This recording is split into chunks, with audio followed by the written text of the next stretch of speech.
খুলনার সাতক্ষীরা মহাসড়কে চলছে ইট বালুর জোড়াতালি, কিন্তু সেই জোড়াতালিও টিকছে না বৃষ্টির সামনে।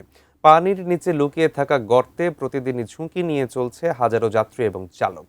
ভোমরা স্থলবন্দরের মতো গুরুত্বপূর্ণ বাণিজ্য পথের এমন বেহাল চিত্রে বাড়ছে জনদুর্ভোগ, বাড়ছে দুর্ঘটনার ঝুঁকি। স্থায়ী সংস্কারের দাবি বহুদিনের, তবে কোনো অবসান নেই জোড়াতালির ভোগান্তির।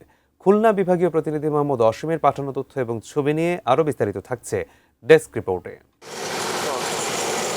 ইটবালির জোড়াতালির ওপর ভর করেই ছুটছে বাস, ট্রাক, মোটরসাইকেল সহ শত শত যানবাহন। টানা বৃষ্টিতে সেই ইটবালি সরে গিয়ে আবার সৃষ্টি হয়েছে বড় বড় গর্ত। কোথায় রাস্তা আর কোথায় খানাখন্দ বুঝে ওঠার আগে ঘটছে দুর্ঘটনা। ভোমরা স্থলবন্দর সহ দক্ষিণ পশ্চিমাঞ্চলের অর্থনীতির অন্যতম গুরুত্বপূর্ণ এই মহাসড়ক দিয়ে প্রতিদিন চলাচল করে হাজারো মানুষ ও পণ্যবাহী যান। কিন্তু দীর্ঘদিন ধরে টেকসই সংস্কারের পরিবর্তে সাময়িক মেরামতেই দায় সারছে সড়ক বিভাগ, ফলে কিছুতেই কাটছে না দুর্ভোগ। রাস্তায় প্রতিনিয়ত দুর্ঘটনা হচ্ছে এই খারাপ কারণে। কিছুদিন পর পর যে কার্পেটিং করে, হালকা বৃষ্টি হলে সেটা উঠে যায়। আমাদের চলতে খুবই দুর্ভোগ হচ্ছে। বাপদাদার আমলে যে ছিল, আবার ওই সেই আড়া পথে যাত্রা শুরু করতে হবে, গাড়ি বাদ। মহাসড়কের বেশিরভাগ জায়গায় এমন ইটের দখলে নেই ঢালাই।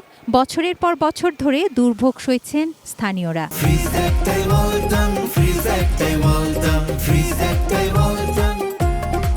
আমরা যে কন্ডিশনে রোগী নিয়ে আসি, এই রাস্তার কারণে রোগী আরো বেশি অসুস্থ হয়ে যায়। এর যা চাহিদা, সেই চাহিদা অনুযায়ী কাজ করা দরকার, যেটা খুলনা সাতক্ষীরা রোডে আমরা দেখতে পাচ্ছি না। আমরা মনে করি এটা কর্তৃপক্ষের অবহেলা। বৃষ্টির পানিতে মহাসড়ক ধুয়ে যাচ্ছে, স্বীকার করেছে সড়ক ও জনপদ বিভাগ। কর্মকর্তারা বলছেন, 0 পয়েন্ট থেকে চুকনগর পর্যন্ত 3টি অংশে কংক্রিটের কাজ শেষ হয়েছে। বাকি 10 কিলোমিটার অংশ সংস্কারের উদ্যোগ নেওয়া হচ্ছে। টোটাল 10 কিলোমিটার খারাপ। সত্যিকার অর্থে এই 10 কিলোমিটারই আমরা রিজিড পেভমেন্ট বা ঢালাই রাস্তা করার সিদ্ধান্ত নিয়েছি। অলরেডি এটা আমাদের টেন্ডার করে এটা অ্যাপ্রুভালে চলে গেছে। ইটবালির জোড়াতালি দিয়ে আপাতত যান চলাচল সচল রাখা গেলেও স্থায়ী সংস্কার ছাড়া এই মহাসড়কে কমছে না ঝুঁকি। প্রতিদিনকার দুর্ভোগ আর দুর্ঘটনার আশঙ্কা দূর করতে দ্রুত কার্যকর উদ্যোগের অপেক্ষায় স্থানীয় মানুষ। তুনাজ সিনা তনু, ডেস্ক রিপোর্ট, ATN নিউজ।